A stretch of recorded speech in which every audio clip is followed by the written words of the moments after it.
Not that Naomi said anything about her jeans still for whatever reason. I thought maybe we were at least going to get that out of today's episode. Maybe that was the movement in the storyline that we were going to get. But no, we didn't even get that. I don't know why the writers are acting like Naomi keeping this secret is actually compelling.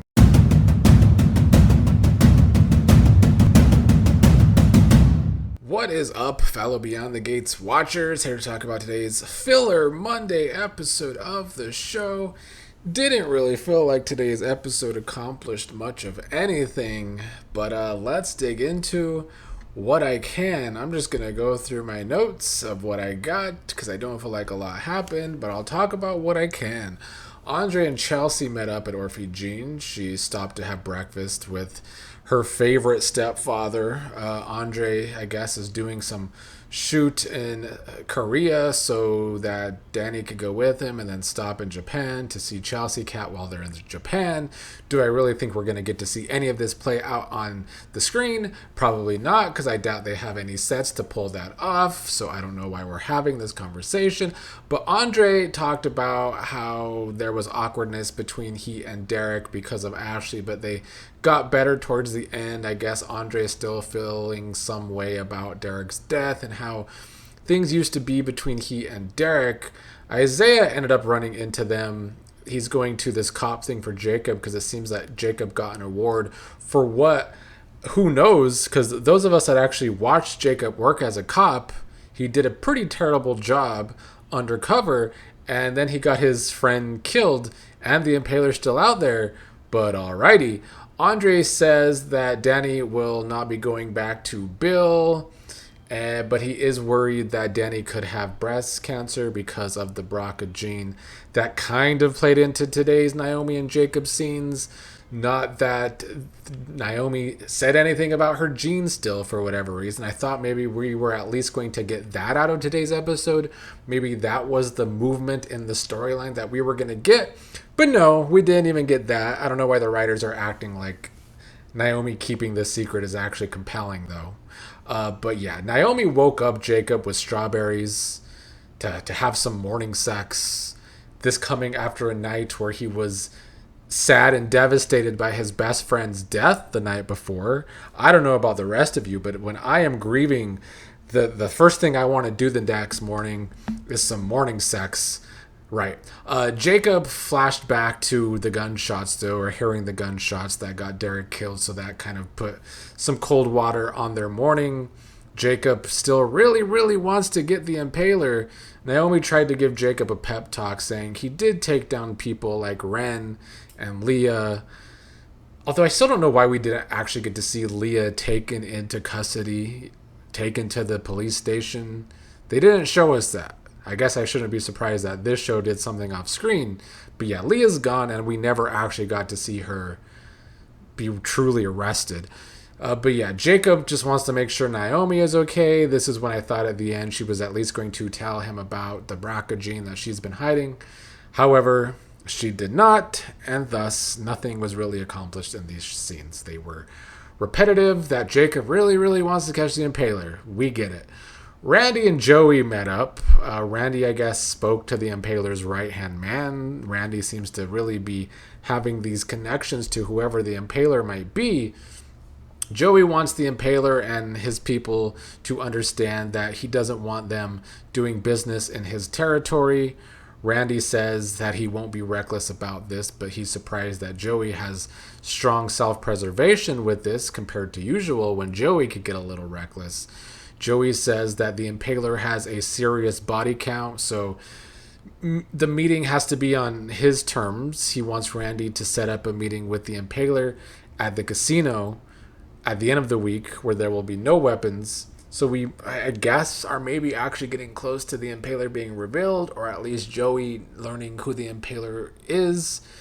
With Joey being so heavily involved, I still think it's probably his sister. That has to be where we're going. I don't know if that is a good payoff to this Impaler storyline, but it at this point is the only thing that makes the most sense, since we've seen Joey talk about his sister and how his sister wanted to prove herself. Well, maybe this is going to be his sister proving herself. which the best thing to come from that is that at least Joey will have a rival in the underground world of fucking Fairmont Crest. Vanessa and Nicole met up today. Trash is still looking for or looking at old items of Doug. I really did not pay attention to these scenes during the watch along today because when these two have scenes, it's just two kind of gross characters talking about the same thing. And Trash is such a bad friend that she only comes alive in these conversations with Nicole when they talk about Nicole's sex life because she wants Nicole to be trash like she is. But she somehow was able to convince Nicole to tell Ted about the fantasies that she's been having about Ted, which to me is once again people in Nicole's love life not being written as real human beings or being written like they're much, much younger than they actually are. Because what therapist is going to go talk to their ex and tell that person who is in a new relationship, hey, I've been having these fantasies of fucking you again. I just don't, it doesn't compute with me. Because I would never go to an ex who I knew was in a new relationship and do that. So for someone of Nicole's supposed stature to do that, it seems like the wrong thing to do. And it seems like it's a way for them to continue to make Nicole more like Vanessa, but who wants to see that? Not me. One Trash on this show is enough, because then I gotta go listen to Trash and Joey have one of their same conversations. Where is Joey the Impaler? And if he's not, well, Jacob thinks Joey's the Impaler. So what is Joey going to do about it? But Isaiah showed up and interrupted them. Vanessa left. Joey was happy to see Isaiah. Isaiah confronted Joey about if he had anything to do about Jacob almost getting killed. Joey says he didn't and that he would never hurt anyone in Isaiah's family. Ted and Shanice started the episode with Shanice distracted at work. She said that she was still having a hard time getting over Derek's death. Shanice did not enjoy learning that Ted is the one that got Nicole to talk to Shanice about Derek's death, because Shanice is seeing this pattern with Ted where he does not communicate with her, he communicates to other people or through other people. He spoke to her Aunt Monica about convincing her aunt to convince Shanice to give Ted another chance, and now he went to Nicole to comfort Shanice instead of doing it himself. So Shanice, seeing some red flags here, but then they're still writing Shanice as totally insecure about Leslie, which I've been saying is a complete change of character.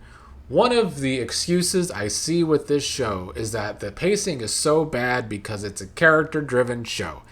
It is not, because a character-driven show would be able to have consistent writing with their characters. Shanice is a totally different character right now than she was just 2-3 months ago, because she was written as strong and smart and not insecure about Leslie at all, and she would go toe-to-toe with Leslie and not play games with Leslie. But now she's just totally so insecure about Leslie and Ted's thing, and she's being very dumb when it comes to Ted and Ted's red flags. So I really do feel like they said, oh, you want more of the Shanice character? Because she was popular with the fans. Well, we're going to give you more of the Shanice character, but we're going to ruin the character and throw her under the bus for Ted and Nicole. Congratulations. So that's basically what was happening with these Shanice and Ted scenes today, in my opinion. They did talk about when Ted lost his brother and sister-in-law, aka Andre's parents, and he tried to use that example about, well, to help him console Shanice. Then Nicole ran into Shanice. They talked about how Ted asked Nicole to console Shanice instead of doing it himself. Nicole says communication is not Ted's strong suit, which I guess is true. But then you would think after Nicole and Shanice have this conversation, she would not still listen to Trash and go try and have a conversation with Ted to tell Ted about her fantasies of him. And she started to tell him, saying things are awkward between them, and she was about to tell him why, and then Shanice interrupted.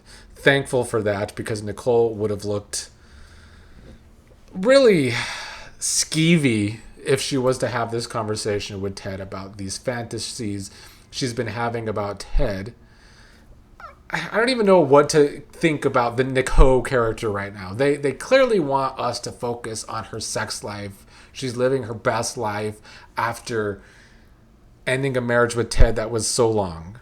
But she's going about it in a way that is like, it doesn't make her look good at all. When she threw Carlton under the bus to Kyle and told Kyle that when she's with Carlton, she thinks about fucking Ted instead, that's really when the storyline went even more south for me. Because who does these things? What grown woman does these things is what I ask. But we all know that they did write that love triangle like they were high schoolers and not 50-something-year-olds. But Nicole saw Shanice and Ted hug at the end, and that's when she walked away. And that was today's filler episode. I will say they are really pushing this Young and the Restless crossover hard. I saw the little preview. It looks like Dani and Bill are going to get trapped together. Looks like Kyle from Young and the Restless might get kissed by someone that I think was maybe Haley. So things are going to happen. They're really pushing that it is a big event. I saw something how there's a shocking tornado. I don't know if they mean literally. I don't know if they're going to give us a Pine Valley tornado or if that was just a way of describing the craziness that's going to come from this storyline. But allegedly, when the crossover happens, which I think kind of starts Friday, it's going to be some big episodes. And according to producers, some crazy aftermath too. So I hope that means things move or that they have some actual good ideas. I do hope it's not just a big distraction from the actual storylines that are taking place. But I'm going to use it as something to look forward to because I need something to look forward to with this show. And I hope the rest of you are excited about the Young and the Restless crossover. Oh, my hair looks a hot-ass mess. But that's all I got for today. We'll see if it is better tomorrow.